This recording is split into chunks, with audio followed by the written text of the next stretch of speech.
आज हम लोग ऐसे राइटर के बारे में पढ़ेंगे जो इन्होंने अपनी ज़िंदगी में सब कुछ हार करके भी कभी हार नहीं माना। ठीक है, ये कोई और नहीं R.K. नारायण है। BA इंग्लिश लिटरेचर में हम लोग को इसे पढ़ना भी पड़ता है। He was one of the most famous writer who has also spread English literature in all over the world. इनके साथ मुल्कराज आनंद, राजा राव और ये तीनों ऐसे राइटर थे जिन्होंने इंग्लिश को इंडिया में एक नाम और एक नेम और फेम दिए और इंडिया को लोग दूर दराज तक जाने इंग्लिश के पॉइंट ऑफ व्यू से। R.K. नारायण का जन्म 1906 चेन्नई में मालगुडी में हुआ था। इनका गांव का नाम रासीपुरम था। इनके पिताजी का नाम कृष्णा स्वामी है। इन्हीं के नाम पर इनका नाम आया रासीपुरम कृष्णा स्वामी नारायण। इनका पूरा नाम है रासीपुरम कृष्णा स्वामी अय्यर नारायण स्वामी था।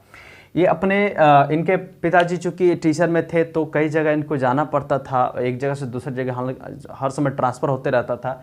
तो इनको अपने दादी के साथ में रख दिया गया था। बाकी सभी लोग मैसूर में सेटल हो गए थे। मैसूर आपके कर्नाटक में है, मुंबई के पुणे के नीचे है और यहाँ ये कर्नाटक के ठीक नीचे दक्षिण साइड में है ये मैसूर और केरला के बॉर्डर पर है। ठीक है, और इनका जो अपना जो मदर टंग है वो तमिल है। चूँकि ये चेन्नई के रहने वाले हैं, चेन्नई में इनका जन्म हुआ है, इस वजह से इनका जो प्यारा भाषा है वो तमिल है। बल्कि मैसूर में रहने की वजह से इनका जो रीजनल लैंग्वेज हो जाता है वो होता है कन्नड़। ठीक है, ये दोनों लैंग्वेज से काफ़ी मोहब्बत करते हैं, हालांकि इनका झुकाव ज़्यादा तमिल की ओर होता है और ये काफ़ी कमाल के राइटर हैं। इन्होंने बहुत कुछ लिखा है, लेकिन इसके पहले इनका हम लोग अर्ली लाइफ के बारे में समझते हैं। इन्होंने अपनी अर्ली एजुकेशन जो प्राप्त की है वो आपके अपने ही इन्होंने गांव से किया। इनके पिताजी का ही स्कूल हुआ करता तो वहीं से पढ़ लिख करके ये बड़े हुए हैं, लेकिन इन्होंने 10वां में ये फेल कर गए।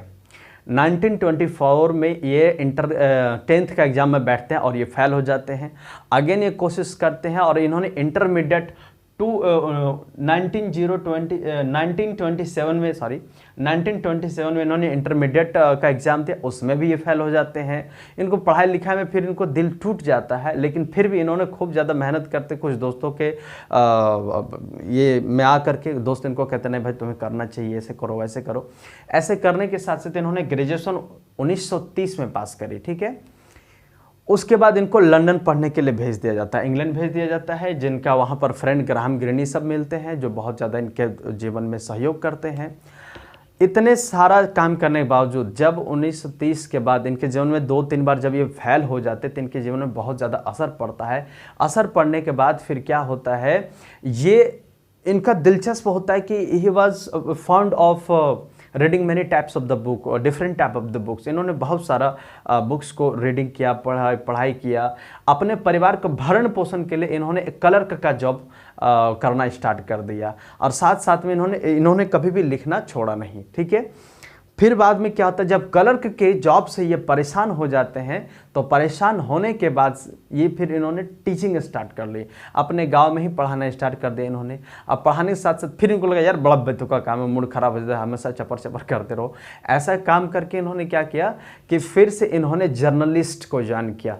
द हिंदू मैगजीन्स में इनका छोटी छोटी कहानी छपती थी और ये काफ़ी उसमें दिलचस्प लगा के काम किया करते थे, बड़ी मज़ा आता था इनको। लेकिन इनका एक लिखा हुआ 1930 में इन्होंने लिखा था फ्रेंड्स, स्वामी एंड फ्रेंड्स। इन्होंने क्या लिखे थे, स्वामी एंड फ्रेंड्स।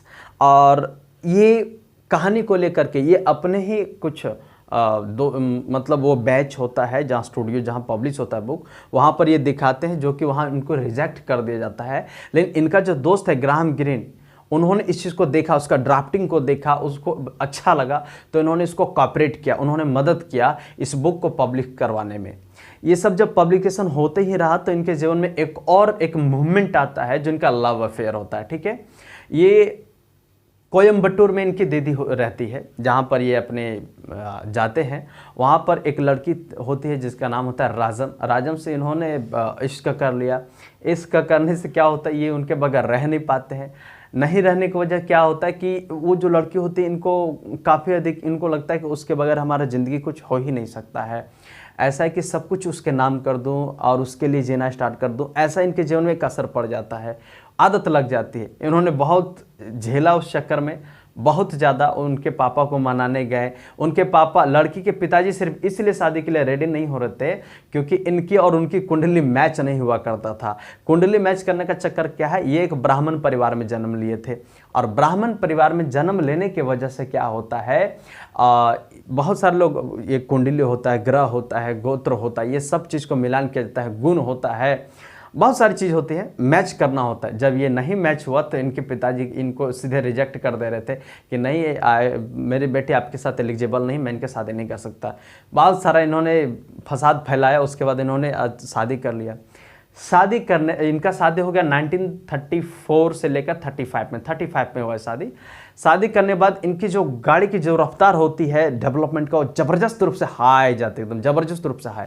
लेकिन एक यहाँ पर आता है, इनके जीवन में बहुत बड़ी खुशहाली हो जाती है। इनकी बेटी जन्म लेते हैं जिनका नाम होता है हेमा।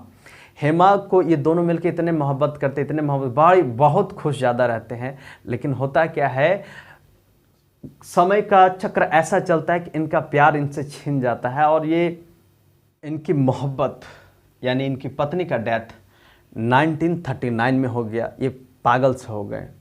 यानी किसको सुनाऊं हाल दिले बेकरार का, बुझता हुआ चराग हूँ अपने मज़ार का, ऐ काश भूल पाऊँ मगर भूलता नहीं, किस धूम से उठा था जनाजा बहार का। ये भूल नहीं पा रहे और नहीं भूल पाए। इन्होंने बोला यार ये प्यार मोहब्बत भी गजबे चीज़ है, इसको छोड़ छाड़ के हम अपने राइटिंग पर अब ध्यान देते हैं। हालांकि इनका प्यार इतना सच्चा था कि ज़िंदगी में कभी इसने दूसरा शादी कर भी नहीं किए। और इन्होंने लिखा द गाइड। ये द गाइड इतना फेमस हुआ और इतनी मनपसंद लाजवाब कहानी है, इसके ऊपर फिल्म भी बनाई गई है 1965 में। द गाइड को लिखा गया 1958 में, जिसके वजह से इनको साहित्य अकादमी अवार्ड भी मिलता है। ठीक है, तो ये कहानी इतना कमाल का है जिसमें से लव, रोमांस, फैमिली, समाज, सब कुछ दिखाया गया है।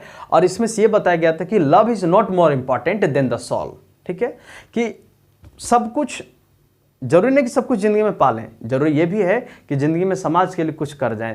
तो ये द गाइड उन्हीं पर समर्पित है। अब देखिए, इनको लिखना भी मजबूरी है, इनका वाइफ तो इनके पास रही नहीं, तो सीधे सीधे एक आत्मा परमात्मा का ही सोचेगा। That's all he has written the guide in 1958, right. अब इनके करियर की बात कर लेते हैं। इनका करियर स्टार्ट होता है 1930 के बाद लिटरेरी वर्क्स के रूप में, जब इन्होंने द हिंदू न्यूज़पेपर में काम करना स्टार्ट किया था। इन्होंने लिखा था स्वामी एंड फ्रेंड्स, बल्कि इनके जो संपादक लोग थे इनको रिजेक्ट कर दिया। रिजेक्ट करने के बाद इनका जो दोस्त था ग्राहम ग्रीनी, ये बहुत ज़्यादा इनको मदद करते हैं इसको पब्लिश करवाने में। और फिर उन्होंने लिखा the bachelor of the arts.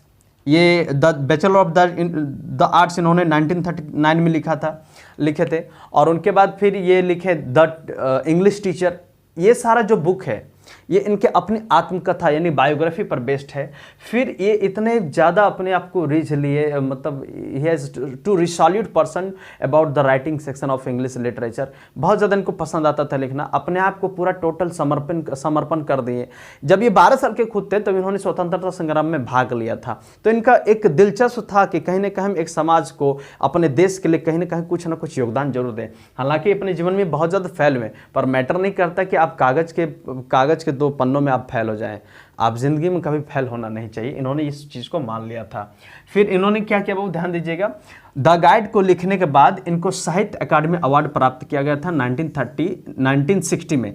कभी कभी आपको 1958 में भी लिखा हुआ मिलेगा, लेकिन 1958 इसलिए नहीं बोल सकते क्योंकि इस समय इन्होंने लिखा था, हो सकता है 1-2 साल के बाद इनको मिला हो। तो ये 2 डेट है यहाँ पर। उनके बाद इनको पद्म भूषण से सम्मान किया जाता है 1964 में। फिर बेंसन मेडल 1980 में इनको मिलता है। And also he was nominated to the Rajya Sabha in 1989। Rajya Sabha के लिए इनको नॉमिनेटेड किया जाता है 1989 में। फिर बाद में 2000 में, सन 2000 में इनको पद्म विभूषण से सम्मानित किया जाता है। और ये एक ऐसे राइटर होते हैं, ऐसे स्टोरी टेलर होते हैं जो इंग्लिश को इंडिया से बाहर वर्ल्ड में पूरा पहचान दिला दिया।